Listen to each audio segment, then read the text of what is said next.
So, in my first video, I'm going to talk about a group of substances that I've been working with in the lab.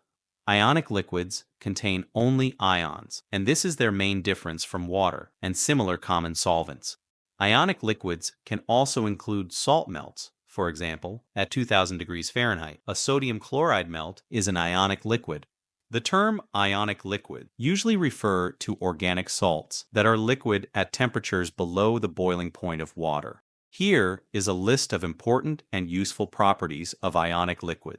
High boiling and decomposition temperatures. A large number of ionic liquids are known to be stable at 300 degrees Fahrenheit. This allows them to be used as efficient and stable solvents in harsh conditions. Large electrochemical windows. The electrochemical window of an ionic liquid is calculated by subtracting the reduction potential from the oxidation potential of the solvent.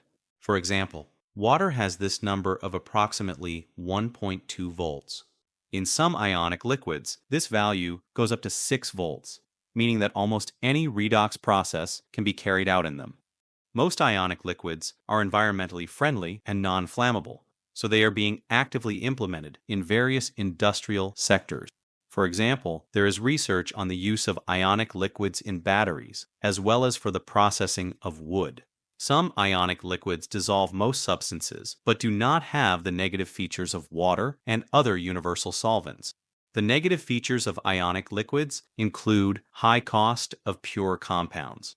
This is partly due to the lack of high competition among manufacturers and the difficulty of scaling up production. Ionic liquids are very poorly studied compared to classical organics, so when working with them, one often has to improvise. Ionic liquids are also sometimes used in organic synthesis, but we will talk about that some other time. For chemists who plan to work with ionic liquids, I can give my own advices. Follow the methodology carefully. These are very capricious and unpredictable compounds in terms of synthesis.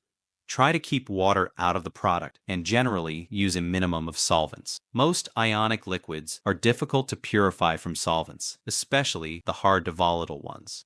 If you are developing a methodology for synthesizing ionic liquids, work with minimal amounts of substances. The cost of precursors can be enormous. Try to buy substances from the USA or Europe. Chinese and some other suppliers often sell substances that are not pure enough, and the whole synthesis has to be redone. When you increase the temperature of ionic liquid synthesis, as a rule, the reaction rate increases hundreds of times. But it may happen that instead of the target product, you got a completely different substance. For example, once I needed to carry out the reaction, but because of overheating by 30 degrees, I got this reaction. In conclusion, I would like to say that ionic liquids are substances with great potential. However, at the moment, they are poorly studied. Under the video, I will leave useful links on the topic of ionic liquids.